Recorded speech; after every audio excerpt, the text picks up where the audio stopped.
9वीं fail. शोभा अपने भैया शोभन की बात सुनकर एकदम से हैरान रह गई। पापा को भैया ये क्या कह गए कि 9वीं फेल? वे क्या जाने की पढ़ाई और डिग्री क्या चीज होती है। पापा 9वीं फेल हैं या पास हैं, ये तो बाद की बात है, पर उन्होंने जो इतना बड़ा कारोबार अपने बूते खड़ा किया है, क्या वह ऐसे ही कर दिया है? क्या वे नहीं देख और जान रहे हैं कि न जाने कितने नौजवान मेडिकल और इंजीनियरिंग की बड़ी बड़ी डिग्रियां लिए सड़कों पर धूल फांक रहे हैं। आंगन में खड़े शोभा के पापा जगदीश एकदम से जड़ होकर आसमान की तरफ देखते रह गए। उन्हें ऐसा लग रहा था कि उन्होंने जो कुछ पाया है, क्या वह सब बेकार गया है?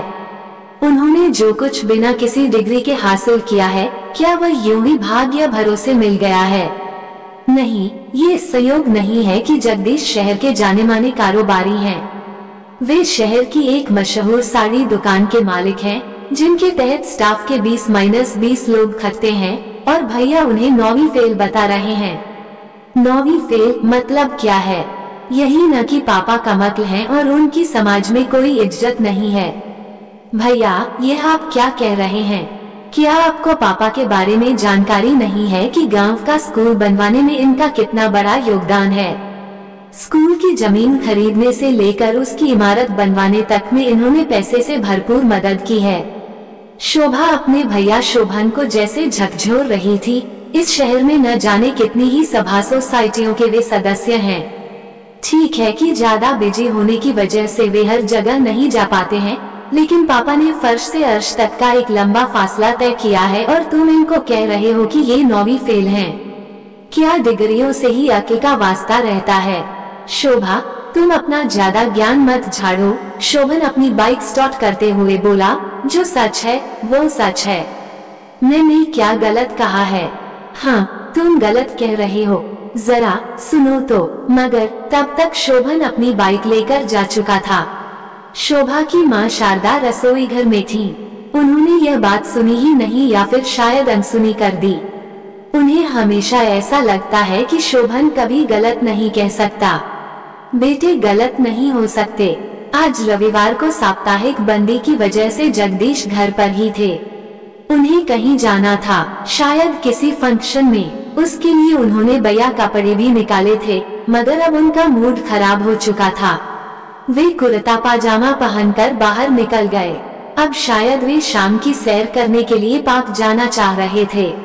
शोभा शुरू से ही ऐसा देखती आई है। जब भी पापा तनाव में होते हैं, तब वे या तो पार्क में चले जाते हैं या फिर गंगा किनारे टहलने निकल जाते हैं।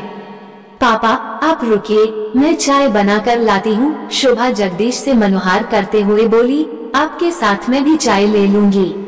आपसे मुझे बहुत सारी बातें करनी हैं।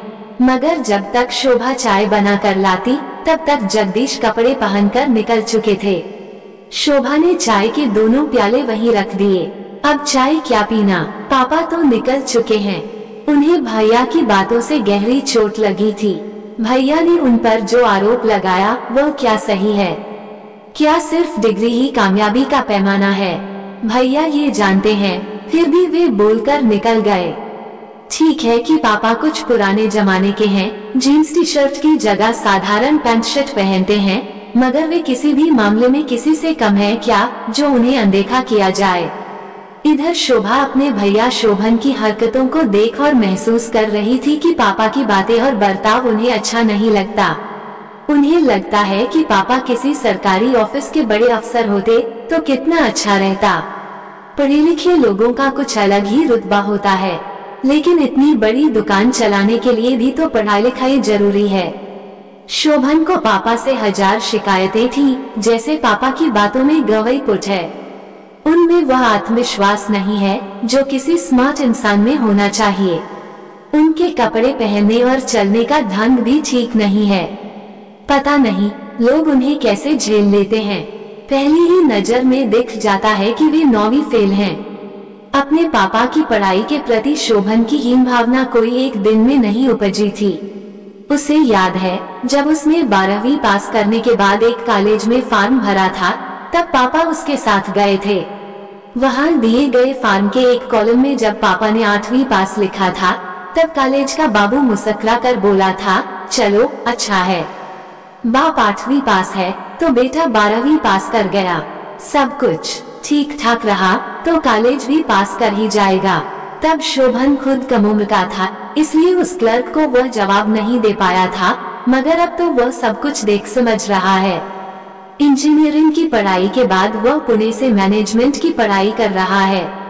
शोभा सोच रही थी कि आजकल की पढ़ाई में कितना खर्च है, इसे तो शोभन भैया समझ ही रहे होंगे।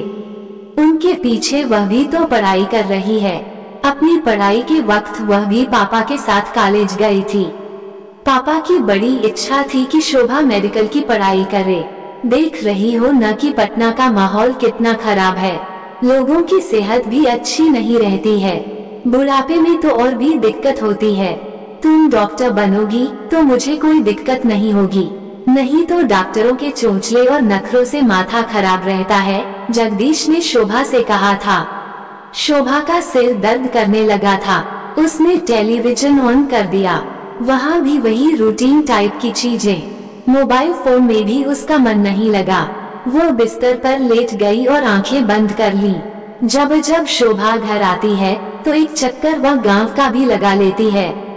वहाँ उसके बड़े पापा और चाचा रहते हैं, वहाँ उसे कोई दिक्कत नहीं होती।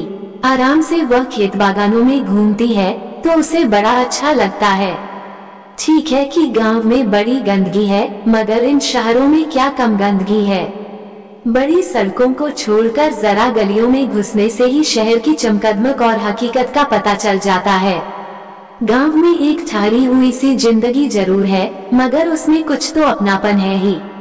ठीक है कि वहाँ गरीबी, बीमारी, बेरोजगारी भी है। सड़कें टूटी फूटी और गलियां काले कीचड़ से बजबजाती बदबू छोड़ती हैं, लेकिन वहाँ के घर कोई माचिस के डब्बों की तरह नहीं है जो आदमी उसांस भरने लगे। ज्यादातर लोग वहाँ भी उबे हुए से हैं, फिर भी लोगों के चेहरे पर एक निश्चिंतता सी है, कोई भागा दौड़ी नहीं है। चाचा शोभा से हंस कर कहते, तुमको गांव बहुत अच्छा लगता है। चलो अच्छा है, पर गांव में डॉक्टर की कमी है, तुम यहीं आकर अपनी प्रैक्टिस करना। जगदीश तो गांव छोड़कर पटना भाग गया, तुम उसकी कमी पूरी कर देना। तुम भी क्या बात करते हो, शादी के बाद शोभा अपने ससुराल जाएगी कि यहाँ रहेगी? बड़े ताऊजी हंस कर कहते, वैसे शोभा बेटी जहाँ भी जाएगी वहाँ की शोभा ही बढ़ाएगी। इसके जन्म के साथ ही मंझले के कारोबार में इजाफा हुआ था, तभी तो उसने अपनी दुकान का नाम शोभा साड़ी शॉप रखा है। और तुम देखना, वो इसकी शादी भी किसी बड़े शहर में ही करेगा। मगर शोभा तो खेत और बागानों में ही घूमकर खुश होती है, कहती है कि यहाँ बड़ी शांति है। उसे नहीं पता कि यहाँ धर्म और जाति में गांव कितना बंटा हुआ है। बहुत राजनीति है गांव में, चाचा शोभा से कहते। शहर भी धर्म और जाति में बंटे हुए हैं चाचा जी, शोभा हंस कर कहती। आपने वहाँ के अंदरूनी हालात को नहीं देखा है ना, बस उसके ऊपर प्रशासनिक अनुशासन या डर का एक मुलम्मा चढ़ा हुआ है, इसलिए वो दिखाई नहीं देता। और वहाँ के राजनीतिक हालात के बारे में तो पूछिए ही मत। मगर वहाँ कोई एक दूसरे के काम में दखलंदाजी नहीं करता, चाचा बोले। तभी तो जगदीश अपने कारोबार में कामयाब हुआ है। सो तो है ही, बाबूजी के मरने के बाद हम अनाथ हो गए थे। उस समय जगदीश 8वीं क्लास में पढ़ता था। अब घर कैसे चले, सो उसकी चिंता हमें खाने लगी थी। मैं तो मेरा बेवकूफ ठहरा, खेती बाड़ी करने के अलावा कुछ जानता ही नहीं था। ऐसे में जगदीश ने हिम्मत करके दुर्गा पूजा के वक्त पंडाल के पास ही एक खिलौने की दुकान लगा ली थी। उसमें उसे कुछ मुनाफा हुआ तो उसने दिवाली में पटाखों की दुकान खोल ली। इस तरह वह छोटे छोटे काम करता रह गया। इस चक्कर में वह मुश्किल से 8वीं जमात ही पास कर पाया था, मगर उसे दुकानदारी कर कमाई करने का जो भूत सवार हुआ तो उसमें लगता ही गया। बाद में उसने स्कूल के पास ही एक स्टेशनरी की दुकान खोल ली थी। इसका असर यह हुआ कि उसकी दुकान तो चल गई, लेकिन वो 9वीं जमात पास नहीं कर पाया। मगर लेन देन में वो काफी कुशल था, सो महाजन भी उसे रुपए देने में आनाकानी नहीं करते थे। आगे चलकर जब वह पटना से माल उठाने लगा तो काम और भी चल निकला।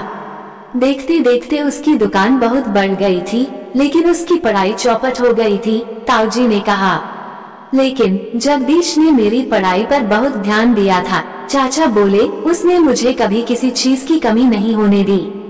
वो तो मेरा पढ़ाई में मन नहीं लगता था, इसलिए ज्यादा पढ़ नहीं पाया। फिर भी उसके दबाव की वजह से मैं मैट्रिक पास कर गया था। पढ़ाई के लिए जगदीश की जो लगन थी, उसी ने शायद तुम लोगों को पढ़ाने में कोई कसर नहीं छोड़ी है। उसे लगता था कि नई पीढ़ी का पढ़ा लिखा होना बहुत जरूरी है, इसलिए वह तुमको और शोभन को पढ़ाने में कोई कमी नहीं कर रहा था। सो तो है ही चाचा जी, शोभा गर्व से बोली। हमारी पढ़ाई के लिए पापा हमेशा सजग रहे। हमने जो पढ़ना और बनना चाहा, उसके लिए वे हमेशा तैयार रहे, कभी कोई कमी नहीं होने दी। शोभन भैया इंजीनियरिंग की तैयारी के लिए कोटा जाना चाहते थे, सो वहाँ भी उन्हें भेजकर पूरी तैयारी कराई। खर्च की तो कभी उन्होंने परवाह ही नहीं की।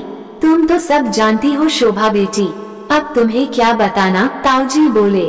मगर आज वही शोभन भैया पापा को क्या कह गए?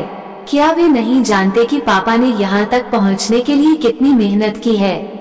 ठीक है कि वे ज्यादा पढ़े लिखे नहीं हैं, मगर इसके लिए क्या वे ही कसूरवार हैं? क्या उन दिनों के हालात कसूरवार नहीं हैं, जिनकी वजह से वे आगे पढ़ नहीं पाए थे? फिर भी पापा ने थोड़ी सी पूंजी से अपना कारोबार गांव में शुरू किया था। सीजनल टाइम में वे पटना से अपने गांव में सामान लाते थे और बेचते थे।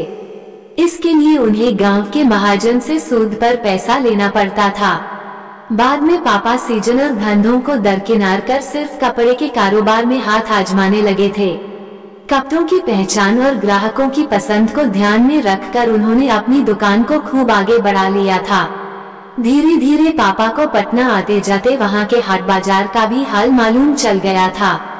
तब उन्हें लगा था कि अगर वे पटना में अपनी एक दुकान खोल लें, तो उन्हें अपने कारोबार में अच्छा फायदा हो सकता है। एक कारोबारी को जब रुपए की जरूरत हुई, तो उसे अपनी दुकान बेचनी पड़ी। तब पापा ने अपनी जमा पूंजी लगाकर वो दुकान खरीद ली थी। दुकान का नाम भी उन्होंने शोभा के नाम पर शोभा साड़ी शॉप रखा था।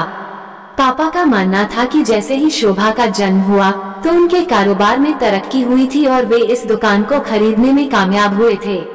फिर तो धीरे धीरे वे कारोबार को बढ़ाते ही चले गए थे, जिसके बाद सबसे पहले किराए का मकान लेकर अपने परिवार को बुलाया। शोभा उस समय छोटी सी प्यारी बच्ची थी। पूरे प्यार के साथ उन्होंने उसका दाखिला एक नर्सरी स्कूल में कराया था। शोभन भैया उन दिनों गांव के एक सरकारी स्कूल में दूसरी क्लास में पढ़ते थे। फिर काफी भागदौड़ के बाद एक अच्छे स्कूल में शोभन का दाखिला मोटा डोनेशन देकर हुआ था। एक तो भैया पहले यही फजूल खर्च थे, उनकी पढ़ाई भी महंगी होती थी। उनके लिए पापा ने ट्यूशनें रखी। पढ़ाई में औसत होने के चलते उनकी पढ़ाई पर खर्च भी खूब होता था। इस सब के बावजूद पापा ने कभी खर्चों में नानुकर नहीं की।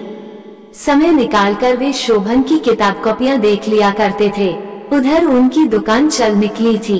अब पापा एक मकान भी खरीद चुके थे और दुकान भी बड़ी हो चुकी थी। दुकान में 5-5 नौकर थे, जिन्हें वे अपना स्टाफ कहते थे। समय किस रफ्तार से आगे बढ़ता है, गांव घर कब के पीछे छूट गए। शोभा पढ़ाई में होशियार तो थी ही, पापा की हमेशा से यही इच्छा रही थी कि वो डॉक्टर बने, तो इस दिशा में उसने अपनी कोशिश जारी रखी। यही वजह थी कि शोभा खुद अच्छी पढ़ाई कर मेडिकल का एंट्रेंस एग्जाम पास कर मुजफ्फरपुर के एक सरकारी मेडिकल कॉलेज में पढ़ाई कर रही थी, जबकि शोभन कोलकाता के एक प्राइवेट इंजीनियरिंग कॉलेज में बीटेक की पढ़ाई कर रहा था। इसके लिए शोभन ने कोटा में 2 साल रहकर आईआईटी के लिए कोचिंग ली थी। अभी तो खैर वह पुणे में एमबीए की पढ़ाई कर रहा है। इस बीच पापा को कभी इस बात का एहसास ही नहीं हुआ कि वे 9वीं फेल हैं, और आज शोभन उन पर ताना कस रहा है कि वे कुछ नहीं जानते। अचानक शोभा को कुछ खटका सा हुआ तो वह जाग गई। अरे तुम इतनी जल्दी सो गई? शोभन उससे पूछ रहा था। अभी तो 9 ही बजे हैं। तबीयत ठीक नहीं है क्या तुम्हारी? छुट्टियों में आई हो तो कहीं घूमने ठहरने जाना चाहिए। बाजार की रंगीनियों की तरफ तो देखो, चारों तरफ साफ सफाई है, दुकानें कितनी सजी धजी हैं, चौक चौराहों पर पंडाल लगे हैं, सड़कें रोशनियों से जगमगा रही हैं। बाहर लोगों के हुजूम खरीदारी के लिए निकले हुए हैं। कितना भला और अच्छा दिख रहा है शहर। वो तो ठीक है भैया कि सब कुछ अच्छा भला दिख रहा है, मगर तुमने पापा को जो कहा वह अच्छा था क्या? पापा खुद पढ़ नहीं पाए, इसके पीछे की वजह को हमें जानना चाहिए कि नहीं? तुमने उन्हें 9वीं फेल कहा, उनको इस बात से कितनी चोट लगी होगी इसका अंदाजा तुम्हें है क्या? तुमने ठीक कहा शोभा, शोभन बोला। पढ़ाई के लिए कीमत चुकानी होती है और जब पैसा ना हो तो कोई कैसे पढ़ सकता है? अब देखो ना, मैं अविनाश के घर गया था, उसने अपनी बीटेक की पढ़ाई छोड़ दी है। वो कह रहा था कि उसके पापा के रेस्टोरेंट में जबरदस्त घाटा हुआ है, जिससे उन पर भारी कर्ज है। उन्होंने अपने कई स्टाफ की छुट्टी कर दी है और वो बता रहा था कि अब वो पापा के रेस्टोरेंट में ही उनकी मदद करेगा। शायद तुम नहीं जानते कि हमारे पापा के साथ भी ऐसे हालात कई बार हो चुके हैं, लेकिन उन्होंने हमारी पढ़ाई छुड़वाने की बात कभी नहीं की। तुमने उन पर इतना बड़ा आरोप लगा दिया, कितने दुखी होंगे वे, इसका अंदाजा है तुम्हें? शोभा बोली। सॉरी शोभा, अब तुम मेरा अपराध बोध और ज्यादा न बढ़ाओ, मैं पापा से माफी मांग लूंगा। तो ये काम अभी होना चाहिए, शोभा ने कहा। इसकी कोई जरूरत नहीं है। अचानक पापा अंदर आए, मैं तो अपने अंदर के अधूरेपन को तुम्हारी पढ़ाई से पूरा कर रहा हूँ। तुम खुश रहो, मुझे कुछ और नहीं चाहिए। शोभन सिर झुकाए खड़ा था। पापा शोभा को अपने गले से लगाते हुए बोले, मेरी छोटी सी गुड़िया अब बड़ी और समझदार हो गई है। आपको ये कहानी कैसी लगी हमें कमेंट कर जरूर बताएं। इसी तरह की अच्छी कहानियाँ आप यहाँ पर पढ़ सकते हैं। यहाँ उपस्थित शिक्षाप्रद कहानियाँ आपका मनोरंजन करने के साथ दिशा भी देंगी। तो बने रहिए हमारे साथ और हमारे प्रयास को सफल बनाएं।